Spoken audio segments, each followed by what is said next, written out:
Zykonica. Today we've got a lot more good music and a couple of great guests to talk to. So let's get right at it and roll the sound of our first guest, Sabrina Fallah.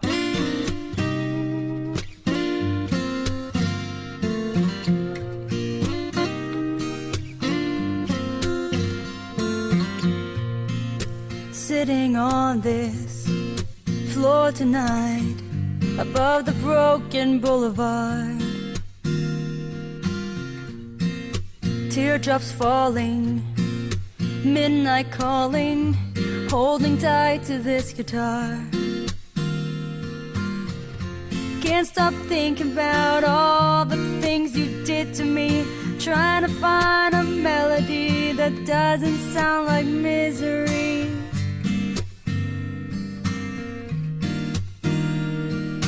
Hurt, it's only a feeling. Hurt, the pain can start the healing in my soul. Such a hard four-letter word. No one deserves this kind of hurt.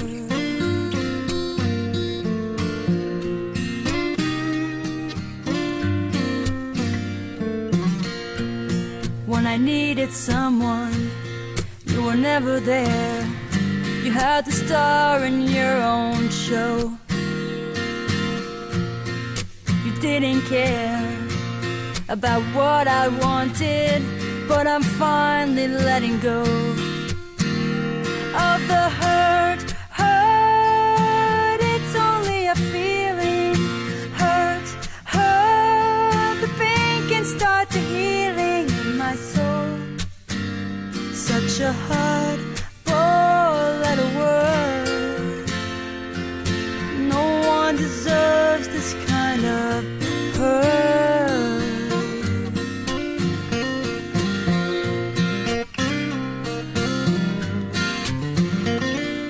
Since the day I said goodbye, I'm better off without you.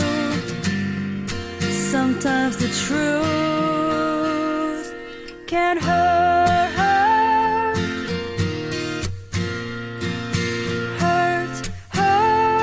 The pain can start the healing in my soul. Such a hard four-letter word. No one deserves this kind of hurt.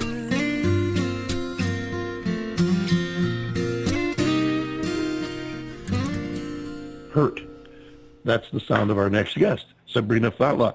Sabrina, come on in here and say hello. Hi. Hi. Okay, you can say hi. That's cool, too. Hi. Welcome aboard. Glad to have you here with us today. And thank you for dropping by. We want to get to know you. So if you would, please tell us a little bit about Sabrina Fallah, where you came from, how you got to where you are today. Okay. So I'm from Ottawa, Ontario, Canada. I'm a solo rock artist. I got into rock by hearing American Idiot album by Green Day. That led me into wanting to do the rock genre. But before that, I was singing other styles of music until I heard that record that got me more into that field. I played the piano when I was 10 years old, and then around 15, 16, I grabbed the guitar, and I stayed with that because it was easier to carry around. Yes, I love, and then I love performing, and sometimes it's hard to get me off the stage.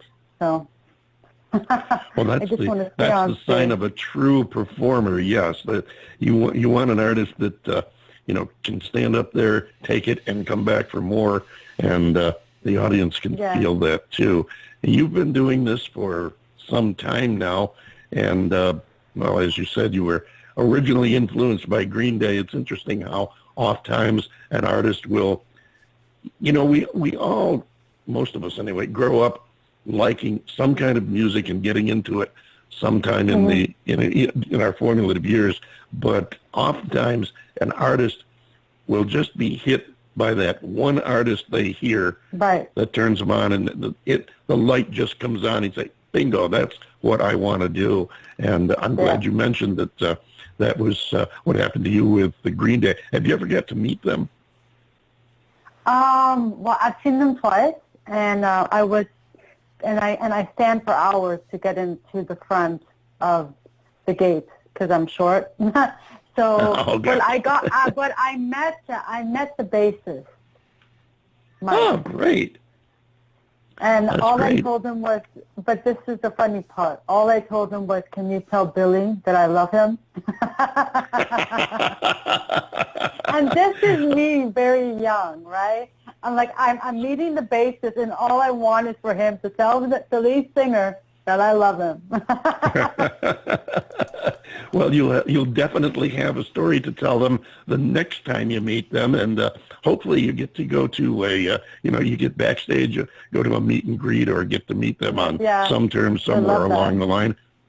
John Bon Jovi, would you like to jump into the conversation here? Well, yeah, and Sabrina, hopefully maybe someday you'll open for them. Wouldn't that be cool on a tour? Oh my God, that's a dream. Well, all of your dreams. God. I've got to tell you, I am ignorant of your music in that the way this show works is that David never plays any of the music for me ahead of time.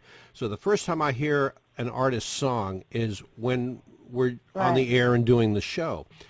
So I am listening to your, and not really, knowing that much about you, Sabrina. I'm listening to your song that we just played, "Hurt," and I'm thinking, how nice is it that somebody is bringing back an urban folk sound with an emotional story to tell, and which I think is so sadly lacking in a lot of music today. And I got to tell you, I having never heard this song before, that was my impression of it. And then secondly, just impressed at just how sweet your voice is on it. So hats off. You really did a nice job on that. That's a different side of me. That's when I'm not singing harsh and rasping. That's my softer side.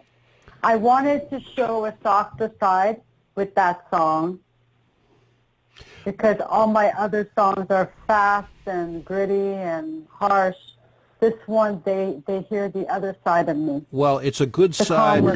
It's a good side to side. show. It really is. I mean, because it kind of reminds me a lot of, when I was a kid growing up in the early '60s and listening to Dylan and Joni Mitchell, Pete Seeger, and Tom Rush, and of course, who was it? Was it Merrily Rush? Just Angels in the Morning?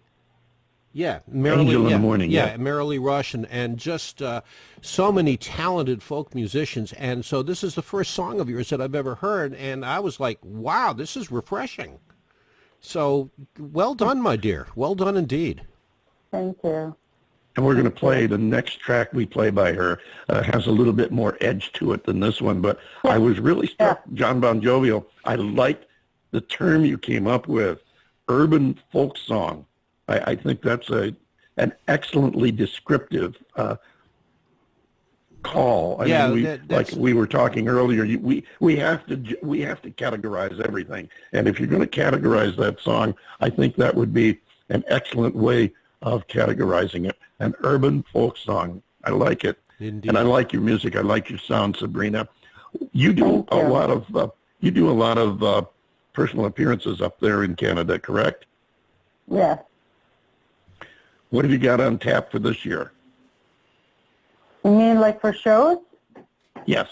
Are you doing some traveling? I don't know yet. I'm still booking for festivals, and I haven't gotten any official response for the festivals yet. But yeah, I hope to travel, definitely. Awesome. Where do you get your inspiration for your music? This is a question John often asks, and I'll steal this because he went off in a different direction. Where do you get your inspiration from? What is your muse? I write about what I go through and what other people go through, and I like to write songs to help people to know that they're not alone. So if I'm going through something and I write about it, I'm hoping somebody else hears it and they've gone through it too.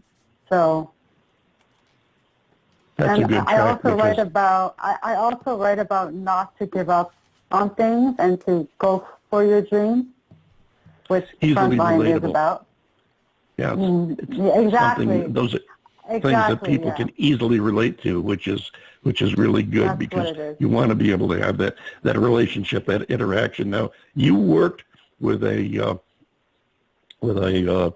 sort of a friend of ours. I mean, never had the privilege of meeting him, but we have worked with him. We've talked with him on the show, and that's the legendary producer Stuart Epps, who, of course, made Elton John and worked Led Zeppelin and a lot of other artists.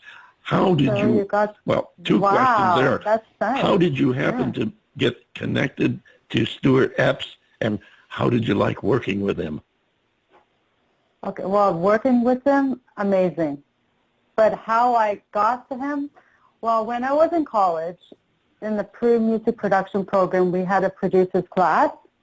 And for that class, the producer would either come into the class or call the class or call via Skype. So one day, Stuart was calling us by Skype. And I didn't know the computer or the laptop at that time was facing me. Mm-hmm. And then he was asking the class who plays an instrument, who sings, who performs, who records, just to see who is doing it, doing those things. And I raised my hand for every single question that he asked. And so he noticed that. He saw me, and then he asked my teacher, who was that girl on the left-hand side, and right. I was like, okay, he's pointing at me. And there's 40 people in that class, and I'm being pointed at. So I was and at that time, I was very shy. So I was like, oh, my God, what am I going to do now? I'm being pointed. So that's why I told my teacher it's me. And then he asked me some questions like,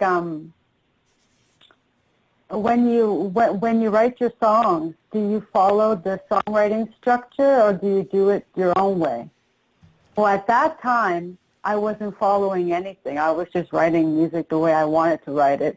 Sure. But now I write more for commercial to get on radio, so I follow the songwriting structure. Mm-hmm. But so then he asked me some more questions, and then at the end of it, he asked my teacher to give me his email because he wanted to talk to me. Oh yeah, I forgot to mention. He also asked me if I had a demo of songs. Yes, definitely. And I told him I did. I told him, of course I do. Of course. Sure. Of rough scratch. Rough stuff. It's not like mastered or anything, just rough. And I told him I did. So when I got get a good impression email, of what you like that way. You get a good impression of what you do. Right. It's not all flowered up, dressed up. He knows what the real you sounds like, where you're coming from. So that's not a bad thing. You got to spend some time working with some writers in Nashville too, didn't you? Yeah, I did. I contacted somebody online and we worked something out, and I went to Nashville. I'm thinking Nashville is a country city, right? No. Yeah, a lot of people. They do rock now. Yes, they do. Yeah, that's. Matter of fact, we talked about that on the show here a couple of weeks ago too. The fact that Nashville has quite a rock music base down there too. Yeah. It's not all country. Yeah. And that was did the fact that you were in a country market like that, did that influence your sound at all? Well, Hurt, because when I co-wrote Hurt and I told the songwriter the story that I wanted to write about, he is a country songwriter. Right. But he knows how to write rock songs as well. But I told him I wanted a Bon Jovi influence in that song. So he put a tint of country in it. Yeah, well, that's one of the reasons I asked you, because there was the sound just has that possibility that, hey, might have been a little influence other than just plain rock in there, and that's interesting too, because that's really how artists develop their own style, is by experimenting and feeling all the styles, and then settling on the one that's comfortable for you, or the blend that makes your sound. What have you got planned here in the future? I know you're working on trying to get on some festivals this summer. Do you have any new music coming up? I'm working on that. So hopefully soon, yeah. Okay, so you don't have a timetable or anything like, I'm going to have a new release in July or anything like that? No, well, I do hope you will keep it. I can't promise anything. No. We just try to trick you into letting out secrets like that, that's all. But I hope that you will keep in touch with us and let us know what's going on with you. You get some new music, maybe you'll come back and release it here on the show, let us hear it. I will stay in touch. We absolutely love you for that. I have a page on Facebook. You can find it, just search the David Bowers Awards, and that's there specifically for the purpose of artists announcing their releases, their play dates, rumors, whatever you want to share.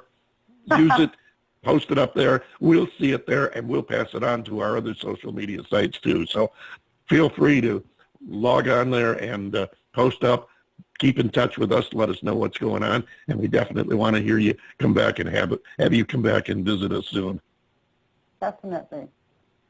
Great. Thank you so much, ladies and gentlemen. Her name is Sabrina Fallah, and here's that second song I promised you with a little bit of a rougher edge to it. It's called The Front Line.